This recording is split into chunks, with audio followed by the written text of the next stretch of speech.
Let's begin our weekly discussion on current affairs.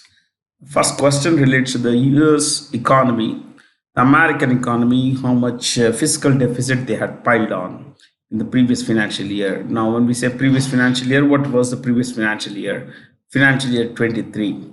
Now, what exactly is the financial year? You can also call it the fiscal year, okay, or the financial year.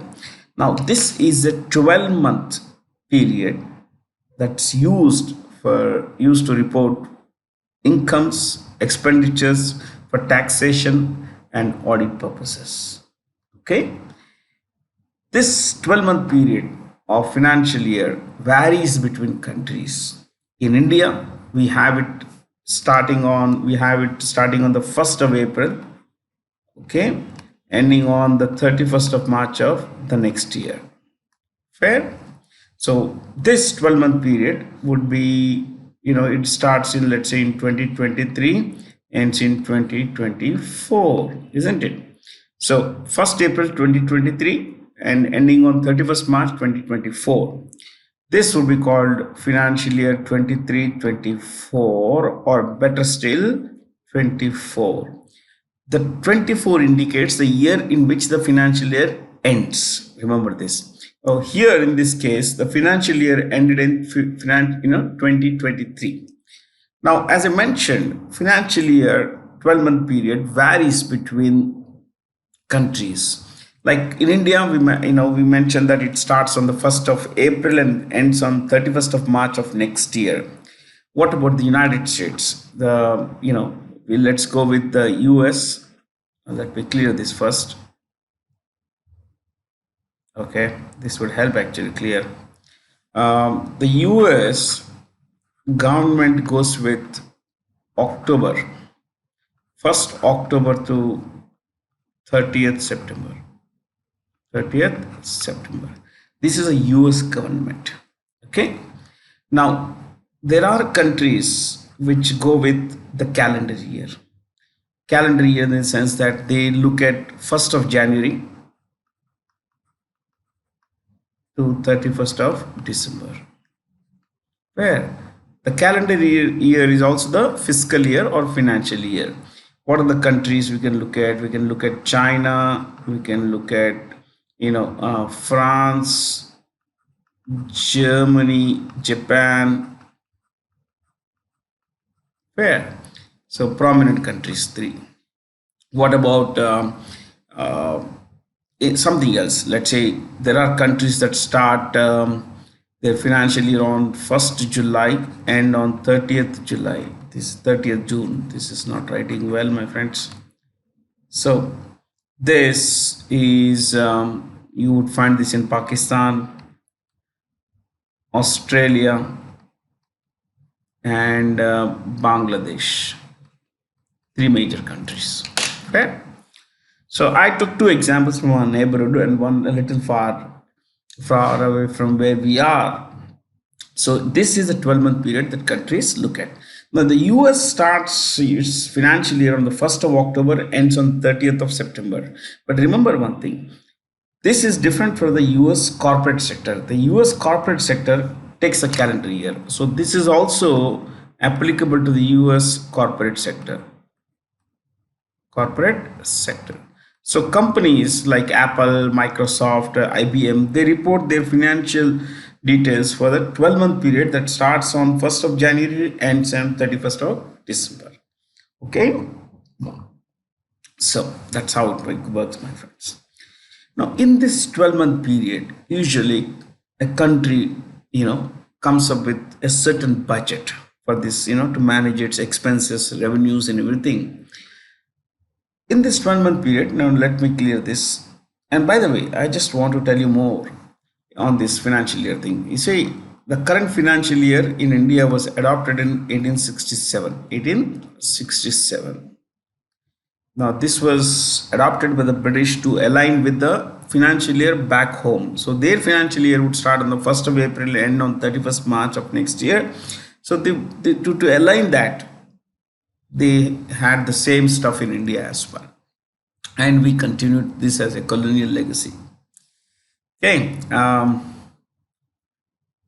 Let's go from here. And you may wonder what was there before 1867. Not much in terms of many companies were there. There was no law in the sense that no central law. It was 1st of May to 30th April. 30th April. So a month ahead, a month later, basically. Okay, a month ahead of the current financial year and a month, later than the current financial year, basically. So the US government borrows a lot of money. I was talking about revenues and expenditure. Usually, what happens is the people like us, we look at our incomes and then adjust our expenses to the incomes. So, let's say you have 100 rupees, you would tailor make your expense to suit that 100 rupees. But countries work differently. Countries work in the opposite way. They look at their expenses. Okay, I need this money for defense purposes, social welfare policies, interest payments, pension payments, administrative costs. Yeah, all these different schemes. I have all these expenses. My revenue, my expenses are, let's say, I'm just giving an example, okay? 38 rupees, 38, figure 38. My expense is 38, but my revenue is, 31. So the difference is 7. The difference is 7. So my expenditure is 7 more than my revenue. Where will this, where will this revenue, this 7 come from? Borrowing. Where is it? Borrowing. So government borrows. This borrowing is called fiscal deficit. This is commonsensical approach. Okay, there is a technical definition. I don't want to get into that particular thing, but this is how it is, my friends. Where simply the borrowing. See, this is not just that 7 you are borrowing. You don't have another 7. First, you didn't have the 7 there, 31, 38, the difference there. Now you're borrowing another 7, so it's actually 14, technically speaking. But then countries borrow all the time. In fact, it's a good sign, it seems. I'm not very certain about this, but that's how it is. Okay, so there is a definition that talks of fiscal deficit being in non-debt creating revenues and everything. Don't get into that. Basic commonsensical approach. Okay. Now, the US government keeps borrowing money. The total debt as of today, my friends, the total borrowing as of today is $33.6 trillion. Now, how much is India's borrowing? India's external borrowing is about $614 billion. So to give it an example here, you could make it 600 billion. So this is $33,600 billion. Ours is $614 billion. That's some money that we owe to the world outside. And of course, there are a lot of things inside. Maybe in the next class, I'll bring in something about fiscal deficit, about external debt.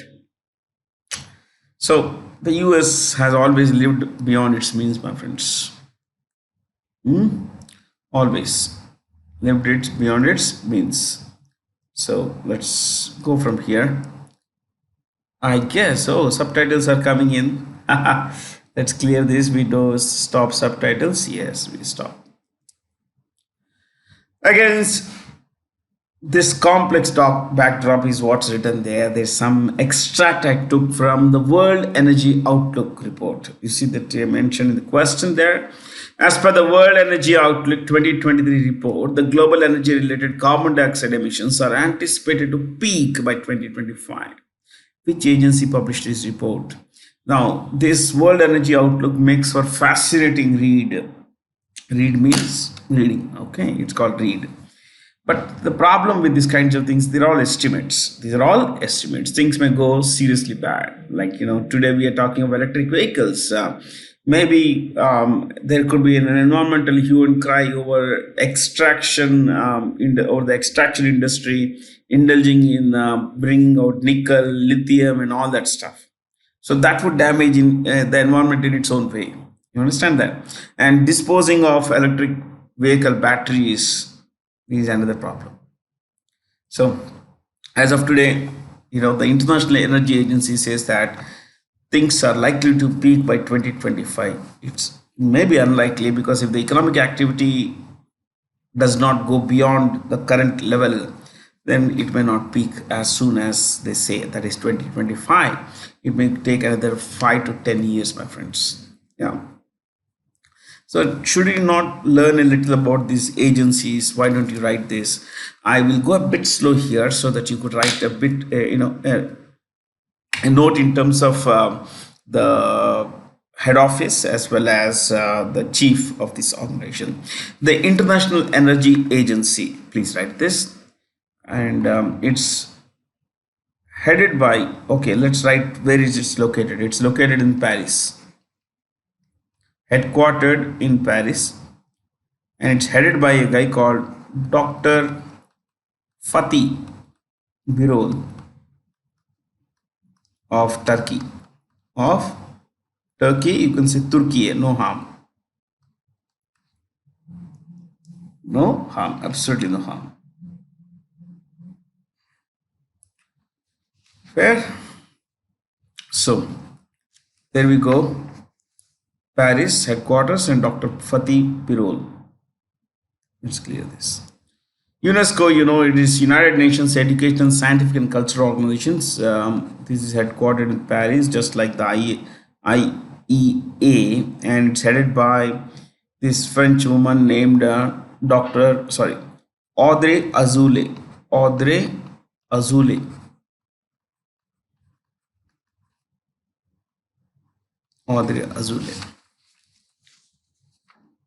Then we have World Meteorological Organization. This, what does it do? You could write this. Well, of course, it kind of brings member countries together to cooperate on weather-related patterns, climate-related patterns, and all that. So you write this. It's headquartered in Geneva. Most things like this are in Geneva.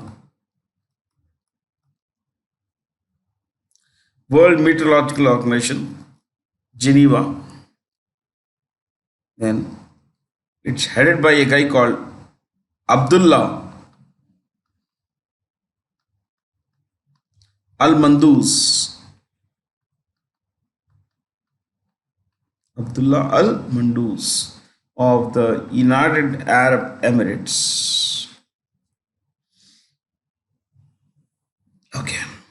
International Maritime Organization. Well, it regulates international shipping.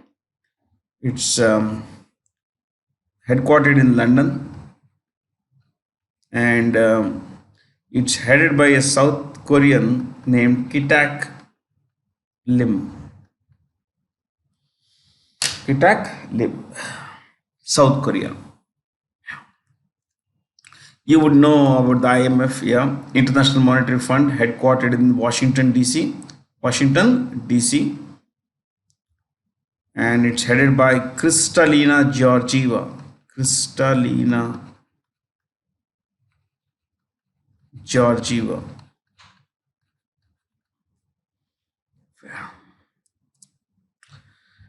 In New Delhi, the Union Minister for Women and Child Development, Smriti Irani, flagged off a bike expedition named Yashashwini that comprised 150 CRPF, Central Reserve Police Force.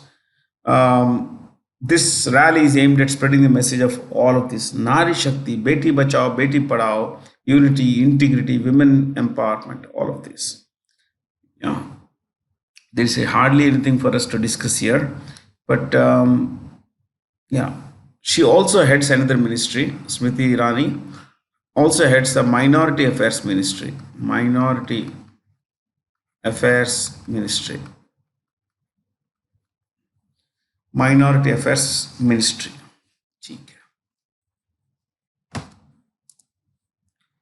Bharat Tex 2024, the world's biggest ever tech study event, will be held in February 2024 in Dwarka, New Delhi, my friends. Okay, Dwarka is a suburb of Delhi. Basically, it's a part of Delhi. So technically, it should have been New Delhi. Okay. I want to tell you something more here. Who is the textiles minister? The textiles minister in India is Piyush Goyal. Yeah, Piyush Goyal, textiles minister. He also heads consumer affairs, food and public distribution. I think these are the ministries he holds. Consumer affairs, food and public distribution.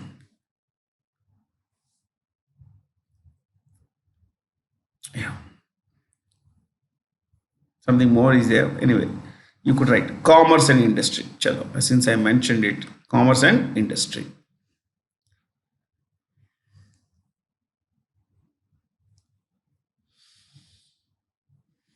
Pochampalli is quite famous for its saris. Yeah, certain kind of design called Pochampalli or Ikat Pochampalli Ikat design. Since the word Dwarka is mentioned here, though it's what I'm going to share is not related to this. Okay, you must have heard of the city of Dwarka. Dwarka is in Gujarat, the city, okay, of it's home to the great, temple, great Dwarka Dish temple. Dwarka Dish temple. Dwarka Dish Mandir. This is dedicated to Bhagwan Sri Krishna. Sri Krishna.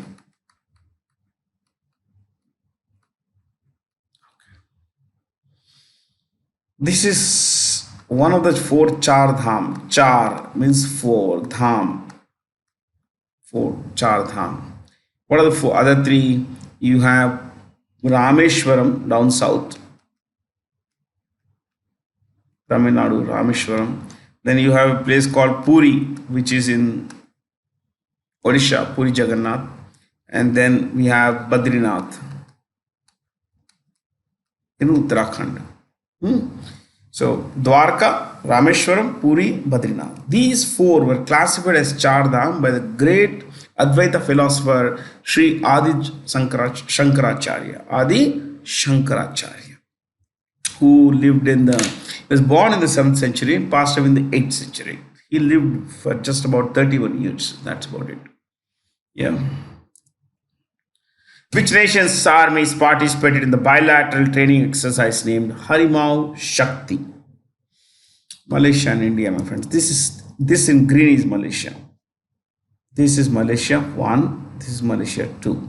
It's called, East Malaysia also. This is also called East Malaysia. So Malaysia's capitals, there are two capitals, Kuala Lumpur. It's there. It's mentioned in the map, Kuala Lumpur. And there is one more, Putrajaya, which is more of an administrative capital. Putrajaya. Kuala Lumpur and Putrajaya. Okay?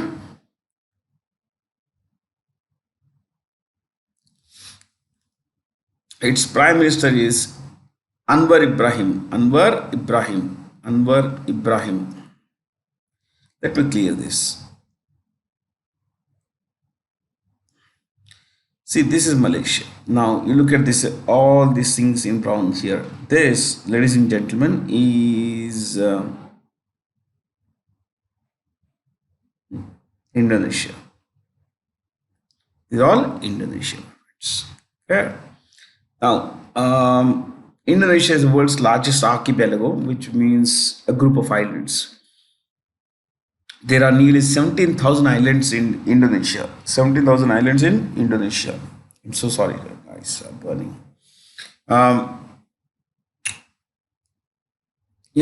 Currently the capital of Indonesia is Jakarta. Jakarta. But they are changing the capital because Jakarta is sinking.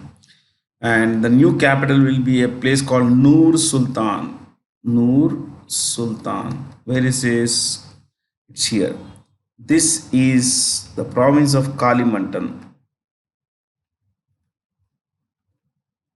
Province of Kalimantan. So on the province of Kalimantan, you have the new capital, Nur Sultan. It's a planned city. So fair. You have names like Taiwan, Philippines, and all that. Yeah. So you have Philippines here. This is in pink is Philippines. Where? This is Philippines. This is Taiwan here. Taiwan's capital is Taipei,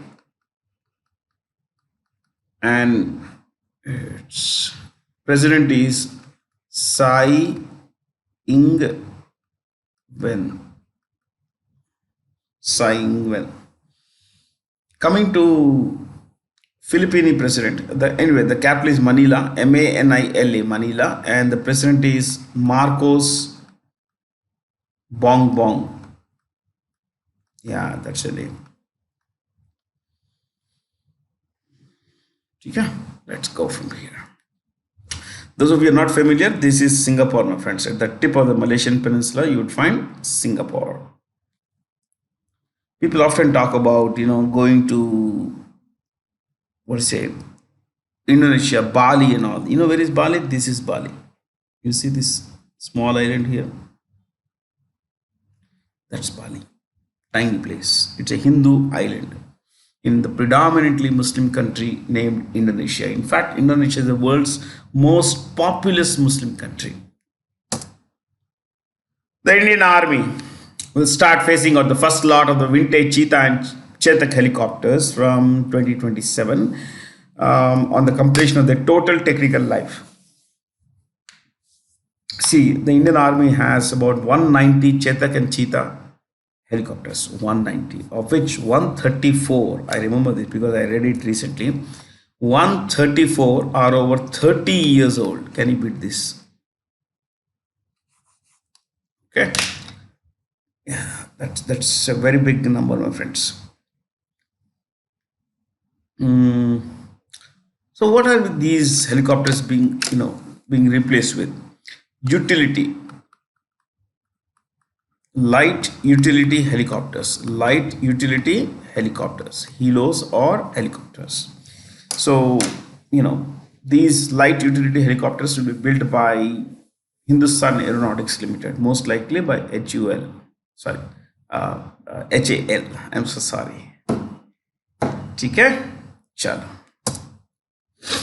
To curb evasion, the European think tank EU Tax Observatory recommended a global minimum tax of 2% on billionaires' wealth, which could generate $250 billion annually. See, as of today, there are 2,600 billionaires in the world. No, not 26. Yeah, there must be. I Yeah, the number varies 26 to 2,700 billionaires. Okay? Of no, they are talking of 2% tax on this. 2% tax. How much is the total wealth of these guys? The total wealth of these guys is $13 trillion, or you can say $13,000 billion. 1 trillion equals 1,000 billion. So, what we say, $13 trillion is $13,000 billion. Can you beat that? Just 2% will yield about $260 billion, my friends. That's a lot of money, isn't it? But unfortunately, the system doesn't work like that. Who is going to tax? If a billionaire is a citizen of two countries, who is going to tax? There are a lot of complications in these matters, my friends. Yeah. And I believe that if people had worked hard to generate that wealth, they shouldn't be unfairly targeted.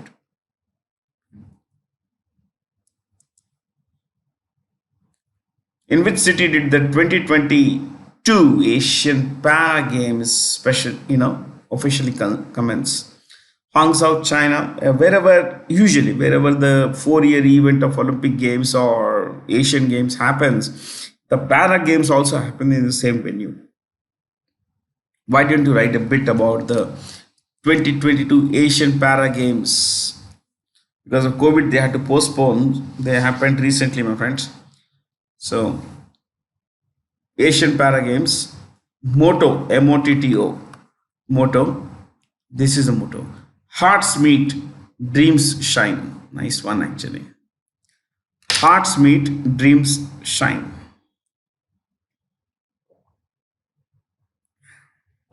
Next. Mascot. Mascot. This is it. Fei. Fei. I think that's how it's pronounced. Fei Fei or Fifi. It's a divine bird. It's a divine bird.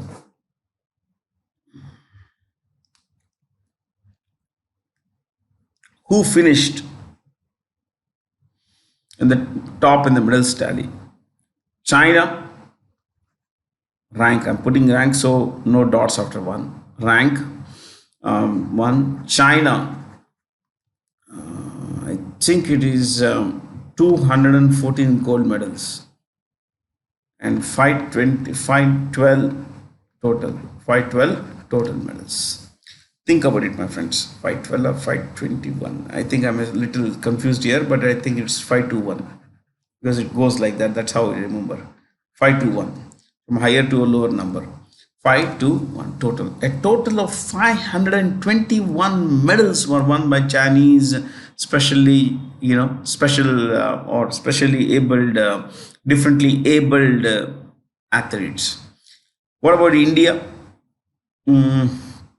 India was fifth overall, and India broke its own record, 29 golds, my friends, and 111 totals. 111 totals. So 29 gold medals is a record, my friends. Is a record.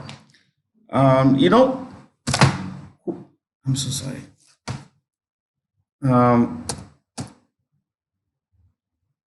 Who came up? Who came up in the second in the play table? Iran. I think third was Japan and fourth was South Korea. So China won. One China, two Iran, three Japan, fourth South Korea, fifth India, my friend. The fifth place was India with 29 golds. This is the highest number of medals we have ever won in a Asian para games. Okay. Which regulatory body announced its second global hackathon, Harbinger Innovation for Transformation, with theme Inclusive Digital Services? The Reserve Bank of India. It has invited, financial, digital experts and all, financial tech experts, fintech experts. It has invited all industry leaders to come up with certain things, certain kinds of tools which will take or improve accessibility to for disabled persons. But as of today, things are not very good for disabled persons, and the RBI has said that whoever presents the best solution will get a 40 lakh top prize. 40 lakh is the first prize, 20 lakhs is the second prize. Okay, to give you an idea of who heads this, Reserve Bank of India, Shaktikanta Das. PFRDA is Pension Fund Regulatory and Development Authority.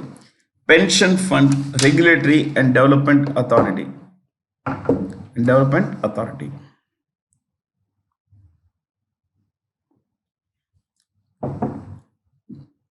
Headed by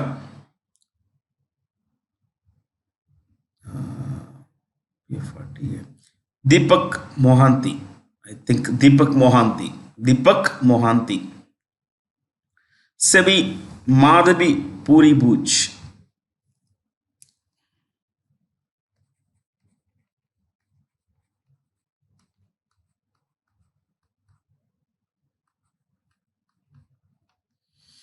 TRAI, Telecom Regulatory Authority of India.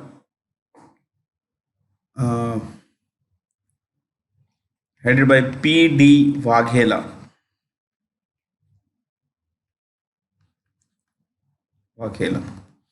IRDAI, Insurance Regulatory Development Authority. Insurance Regulatory and Development Authority of India.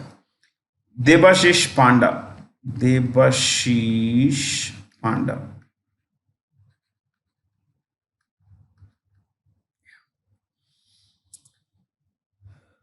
World Polio Day is observed on 24th October. All of the statements here are true, my friends. Okay, why? Because the first person to develop polio vaccine. This was more of a attenuated no, polio vaccine. Jonas Salk was an American biochemist. He came up with this particular vaccine, and he changed the fortunes of millions, hundreds of millions of people, my friends. Because polio is an infectious disease, it can spread from one person to another person through oral or fecal matter, my friends. Oh, it's a terrible disease, my friends. Uh, Luckily, in India, we don't have polio. Polio is there only in three parts of the world, three countries: Afghanistan, Pakistan, and Nigeria. Oh, you may wonder what's wrong with these three countries. All these three have Islamists, who say you cannot administer polio vaccine to our children because we believe, they say, we believe it's a conspiracy of the West to destroy our children. Yeah. So Afghanistan, Pakistan, and Nigeria don't have this. See, Pakistan and Afghanistan are home to Taliban and multiple other organizations. Pakistan, there is Tehreek-e-Taliban. In Afghanistan, there is Afghan Taliban. Nigeria is home to Boko Haram, probably the most dangerous terrorist group in the African soil. Yeah. Which cricketer better Hashim Amla's record to become the fastest batsman to reach 2,000 runs in ODI cricket in just 38 innings? Shubman Gill, because the person here, Hashim Amla, took 40 innings. He took 40 innings, and our Shubman took only 38, my friends, just 38. Now, one more thing, since I think we'll come back. Yeah, this next question. Shubman Gill is, he is a former under 19 vice captain, also man of the player in the previous under 19 World Cup. Okay. The United Nations Day is observed on 24th October. Every year it's observed on 24th October. That's the day the UN Charter was adopted. October 16th, World Food Day. World Food Day. World Food Day. October 17th. October 17th, International Day for Removal of Poverty. For removal of poverty or eradication of poverty. There is a technical word for it, eradication of poverty. October 20th, Statistics Day, World Statistics Day.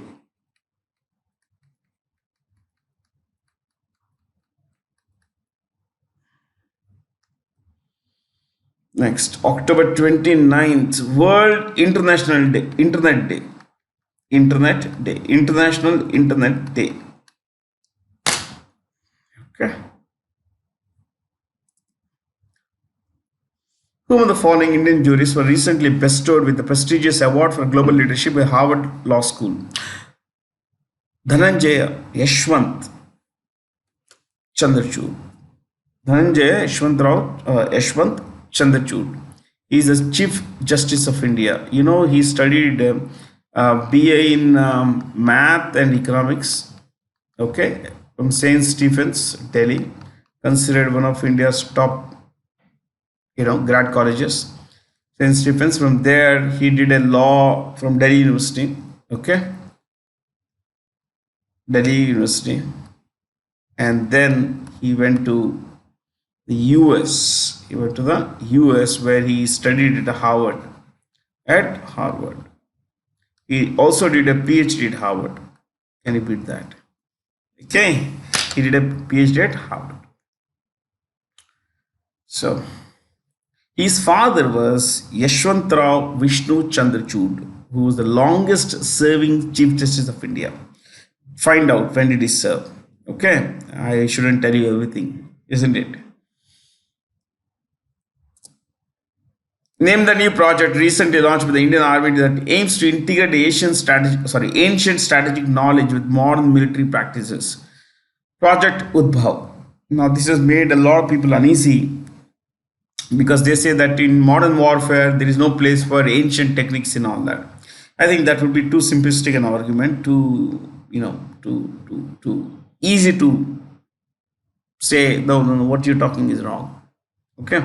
So anyway, as of today, the idea is to bridge historical and contemporary, modern, historical and modern printing, historical and modern, I'm so sorry, um, historical and modern military practices, not printing practices, military practices. I wonder what I was thinking actually. Anyway, see, at the time this was started, there was this demand about from a section of the armed forces that we should not you have any project that takes us back in time, that would make us nostalgic for, oh, we had great times, great strategies. They may not really work now. Now they say that especially in light of the dual threat from Pakistan and China, we should not harp on the ancient past. We should look forward to a better future. So the government of India says that precisely for the reason that we need to keep an eye on the future, especially on our two enemies, we need better practices. We need better practices. It would be a fallacy. It would be foolhardy to say that whatever man knows today is the right thing. Wars were fought in the past. They've been very, they have been violent. They have been swift. They have been decisive. They have prolonged. So there must be something, behind each of this, as to why things happen like that. So if you could learn the best, it's just learning the best and adopting and integrating them with the modern practices. By the way, Indian Army is headed by General Manoj Pandey. Manoj Pandey. Which leading financial institution introduces cutting-edge digital platform named Expressway for paperless self-service banking? I'm not going to discuss these banks. HDFC Bank, my friends, is headed by CEO Sashidhar Jagdishan. Sashidhar Jagdishan. ICICI Bank CEO is Sandeep Bakshi. Sandeep Bakshi.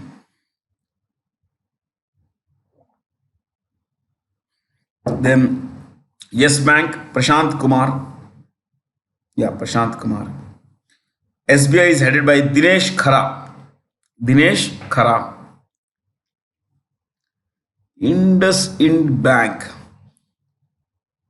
Sumant Katpalia. Sumant, Sumanth. Sumant Katpalia. Kathpalia. Padma Shri awardee Bishan Singh Bedi passed away, recently. He was a renowned cricketer. This great man, Bishan Singh Bedi, played 67 test matches. In those days, test matches were the thing, my friends. Yeah. And he played in the 70s and early 80s. That's about it. In the 67 test, he took 266 wickets, my friends. Phenomenal. Okay. I think the the strike rate was 28.7.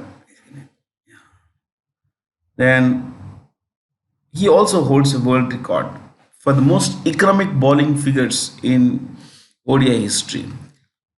In 1975, there was a World Cup in England, the first cricket World Cup in England. It had 60 overs. Okay, 60 overs. 12 were bowled by this man. He considered there were 8 maidens. Okay, 8 maidens, 6 runs he considered, and 1 wicket was. Okay, yeah, I remember this because these are all childhood things. We were asked weird questions, trivia questions like this, basically. So one, he took 266 test wickets in 66 tests, 67 tests. And when it comes to another record, he holds the most economical bowling figures in ODI history. As I mentioned, in 1975-79, the Cricket World Cup had 60 overs basically. Okay, most one days had 60 overs, and he finished his quota of 12 overs. 12 overs. He took 8 maidens. He took 1 wicket for 6 runs. He bowled 8 maidens, my friends. That's a phenomenal thing. He was one of those four, what is called spin quartet. What is it called? Spin quartet. Quartet. Quartet means char. There are four.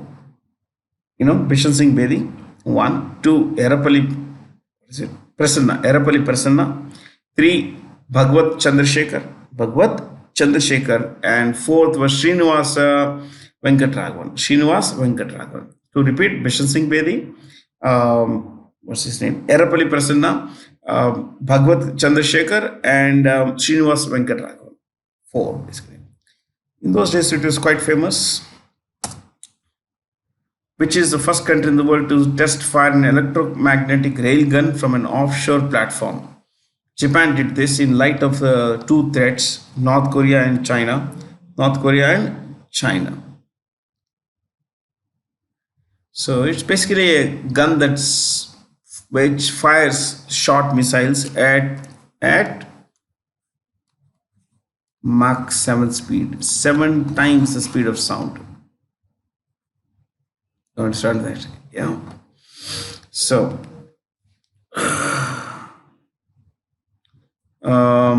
let's go a little ahead, and I think you don't need to know much about each of these countries. We had been discussing these countries for quite long. I just want you to know a little. Japan has more than 6,000 islands. Okay. Honshu is the biggest island. The Prime Minister is Fumio Kishida. It is a constitutional monarchy, and it is said to be the oldest continuous monarchy in the world. This particular house of Chrysanthemum started in 660 BC. That's cool, 2,700 years, my friends. Yeah, 2,700 years back, this guy started ruling Japan. Now, one more thing, my friends, is the emperor's name is Naruhito. Fair? Australia's Glenn Maxwell smashed the fastest ODI World Cup century against the Netherlands. Okay, fair. He scored these 100 runs in 40 balls. Most of us watched the match. It was phenomenal, my friends. But who holds the record for the fastest ODI century? The fastest ODI century was hit by A.B. de Villiers. A.B. de Villiers of the Republic of South Africa. It was against West Indies. And I think he took 31 balls. 100 runs, 31 balls. And you should know that this included 16 fours and 9 sixes. 16 fours and 9 sixes. A.B. de Villiers can easily be considered one of the greatest, modern batsmen. Okay. Name the IAEA director, which is IAEA is the International Atomic Energy Agency. I repeat, International Atomic Energy Agency. Director General, who recently praised India's responsible nuclear power record and its global leadership in civil nuclear applications. Civil nuclear means not related to military. So civil nuclear would be for medical purposes, for isotope purposes, for what we say, what is it? Civil energy generation, power generation, everything. Military use would be for bomb making, nothing more than that. So the IAEA's job is to inspect nuclear power plants that are declared civil nuclear power plants. Military, they don't have a right to check, but civil nuclear power plants, they can check and to confirm that no military activity is taking place in these in these power plants, nuclear power plants. So the International Atomic Energy Agency is headquartered in Vienna. It's headquartered in Vienna, and this is the Director General, Rafael Grossi. Rafael Grossi of Argentina. Argentina. Filippo Grandi is the head of the UNHCR, which is the United Nations High Commissioner for Refugees. United Nations High Commissioner for Refugees, and he is from Italy. He's from Italy. Catherine Russell is the chief of UNICEF, United Nations Children's Fund, and she's from the US. We discussed Ajule a while ago, UNESCO's chief Ajule, and then Humbo. Gilbert Humbo is the head of the International Labour Organization, and he is from Togo.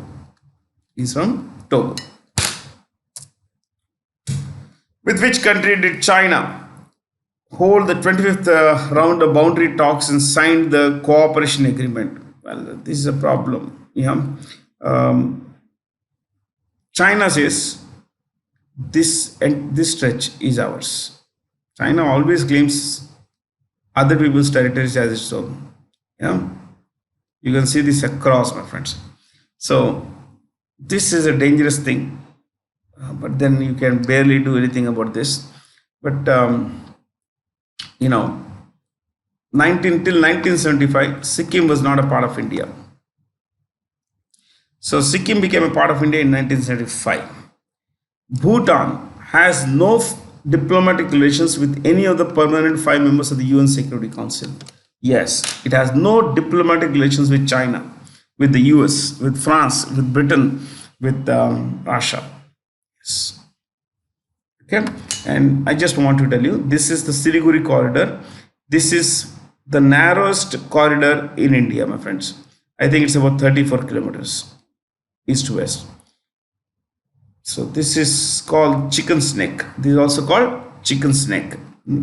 Why neck? Chicken snake is vulnerable. It's vulnerable. So this could be, this is vulnerable enough to be severe kind of thing.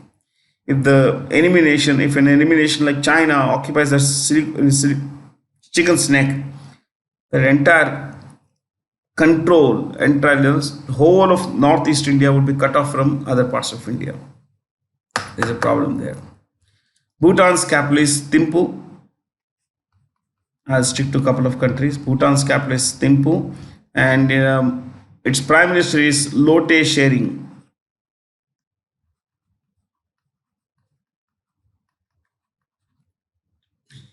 Lote Shering. Okay. Myanmar we discussed in the previous class. Pakistan also. Russia, the capital you all know is Moscow. And the prime minister is Mikhail Mishustin. Mikhail, important words, I'll capitalize. Mishustin. That's the prime minister of Russia. As per a report titled International Migration Outlook 2023, which was the country of origin for 4 lakh new migrants entering the OECD, which is the Organization for Economic Cooperation and Development, member countries in 2021. So nearly 4 lakh Indians left to settle in one of these OECD countries. OECD was started in 1961. It's headquartered in Paris, and it has 38 member countries. 38 member countries. Okay, and it is. I think this should be fine. It is headed by. Chalo, koi baat nahi. It is headed by Matthias Cormann of Australia. Yeah, Matthias Cormann of Australia. So a lot of these Indians leaving in search of better things. See, people leave in search of employment, a better quality of life. Climate change is one of those worrying things today. Crime, rising crime, unemployment. I mean, there are a lot of factors why people leave. Okay, economic reasons are the most important reason. Yeah, is the most important reason. So, um, 4 lakh migrants went, and about 1.33 lakh migrants opted for citizenship. Yeah, opted for citizenship in one of these OECD country, my friends. Can you beat that? Yeah, the whole of Europe, you can say Western Europe, yeah, Australia, New Zealand, you have South Korea, you have America, Canada, which are members of OECD. Yeah. Which country made history with the record fourth Rugby World Cup 2025 title? South Africa. Why didn't you write 2023 World Cup? Underline that. Winner, Republic of South Africa. Runner up, New Zealand.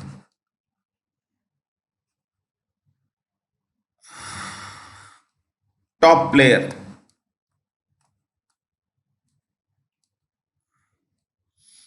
top player, Owen Farrell.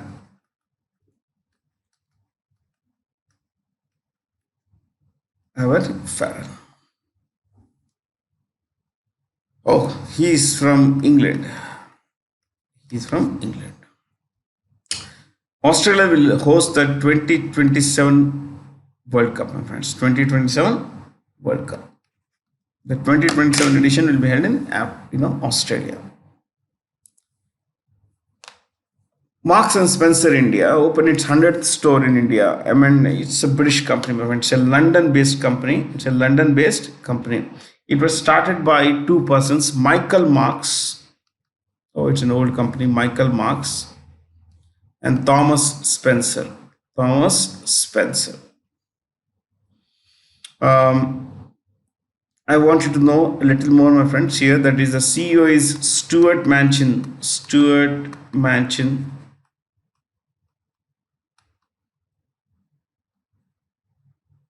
Stuart Manchin. Okay, he's the CEO. How big is this company? It's a $11 billion company, my friends. $11 billion company. So that's 1 lakh. Yeah, nearly 95,000 crore company, my friends. JackPay received an in-principle authorization from the RBI to operate as an online payment aggregator. JackPay is a payment gateway platform of MobiKwik. MobiKwik is one of the first digital wallet companies. This company, my friends, is started by two persons, Bipin Preet Singh, and what's her name? Taku. Some Taku. Yeah, Upasana Taku. Yes. Upasana Taku. Okay. So I think you know the rest here. We've been discussing the choices quite often. One more thing, you can Paytm. Vijay Shekhar Sharma. Vijay Shekhar Sharma. By partnering with which group or association did India conduct a maiden joint naval exercise in the Gulf of Guinea? This is the Gulf of Guinea. See here. This is the Gulf of Guinea. You can see here. This area.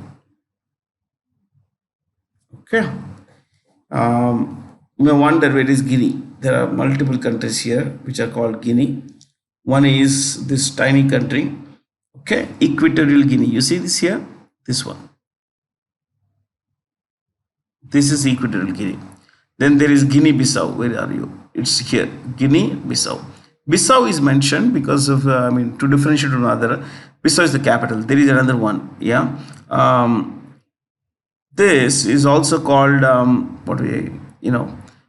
Conakry.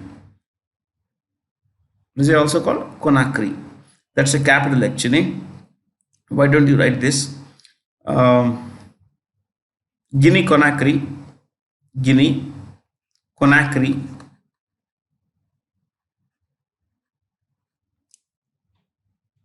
Guinea Conakry.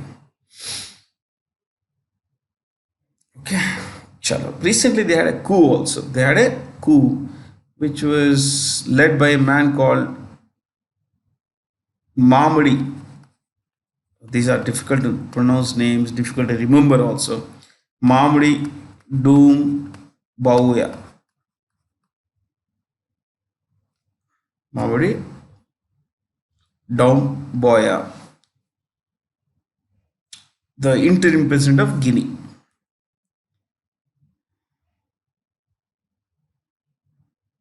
Then Mercosur, South American Trade Bloc. South American Trade Bloc. 4 members.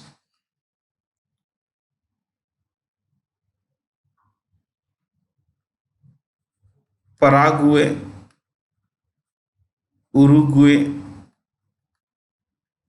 Argentina, Brazil. 4 countries, my friends. Paraguay, Uruguay, Argentina, Brazil. They have a common economic union. There is a fifth member, Venezuela, but Venezuela remains suspended.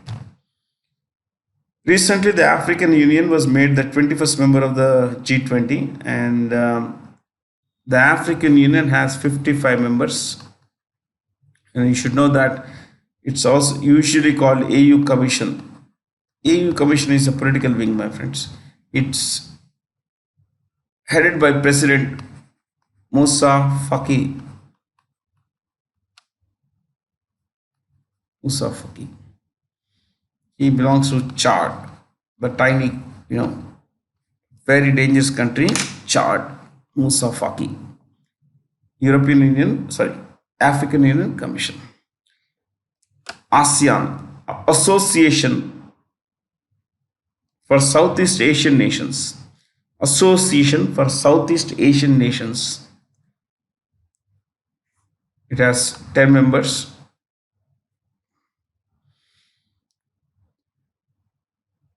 There is no head office. Technically, the ASEAN has no head office, my friends. I'm sorry. The ASEAN has a head office. I'm so sorry. ASEAN has a head office. I was thinking of the G20. ASEAN has a head office in Jakarta.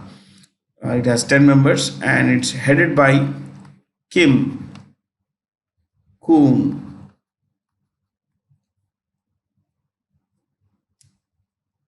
Kim Hoon, I'm sorry. I went with the first letter. Kim Hoon. Okay, he belongs to this country called Cambodia or Cambodia.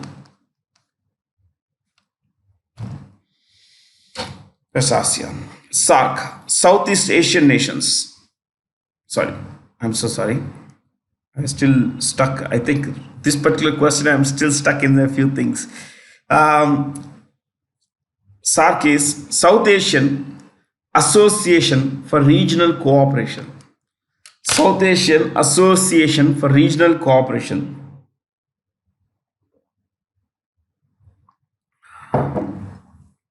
South Asian Association for Regional Cooperation. 1985. 8 members. Head office or secretariat Kathmandu.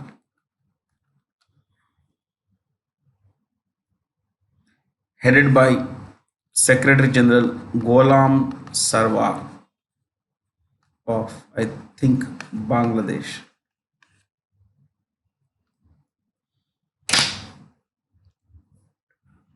I love maps. Yeah. See the names. Timbuktu or Tombuktu. This is Tombuktu. These are all very dangerous places, my friends. Extremely dangerous places. There is this region here in Sudan called Darfur. Oh my God. Thousands and thousands of people have been killed here. I can tell you that since 2004, at least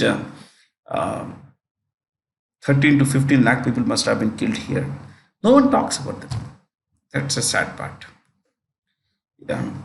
There is this Nigeria, which is Africa's most populous country. Okay. The northern part is Muslim, southern part is Christian, and northern part is home to the terrorist group Boko Haram. Okay. Chalo.